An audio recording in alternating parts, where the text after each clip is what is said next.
Good day. Today I'm going to assess bed making to my patient. So if I'm going to sit, I'm going to knock the door.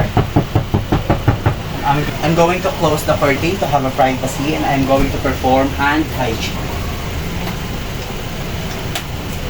Pagkatapos po na, maglalagay tayo ng gloves.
And then ilagay natin ang underpads.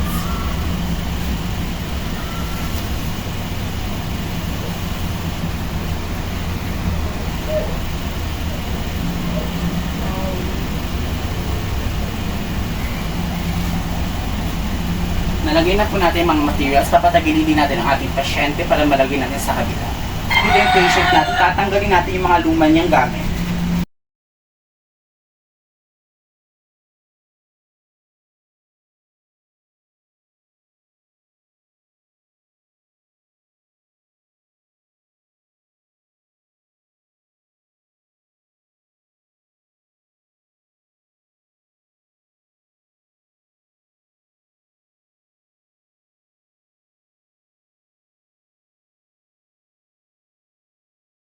Natanggal na ho natin yung mga lumang gamit ng pasyente. So, yung mga nilagay natin sa bed na mga bago, aayusin na natin siya.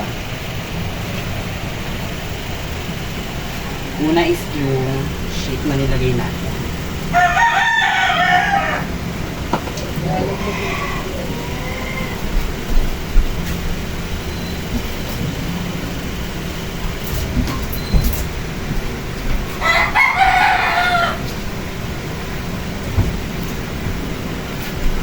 Next is yung flat sheet.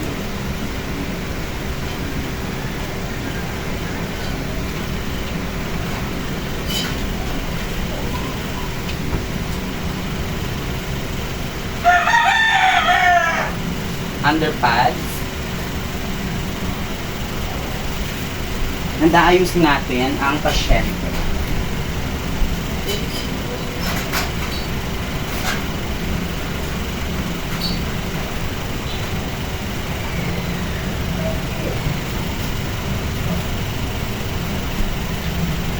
Naayos natin ang patient, titignan natin ang ayos ng bedsheet.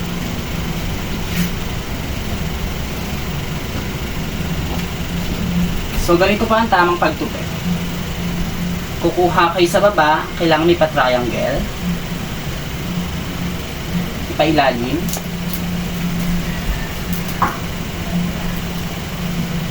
Bagsak. And ipailalim.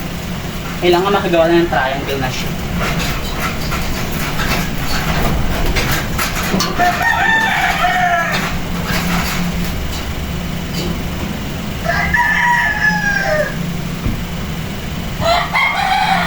ulit.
I-make sure natin na yung tela na ito is yung harap niya is yung nasa pasyente.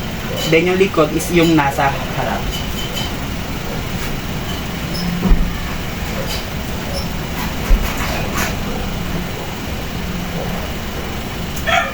So tapos na po ang ating bed making. So yan po ang ginagawa sa kadalasang bedridden na pasyente or hindi nakakatayo or hindi kaya.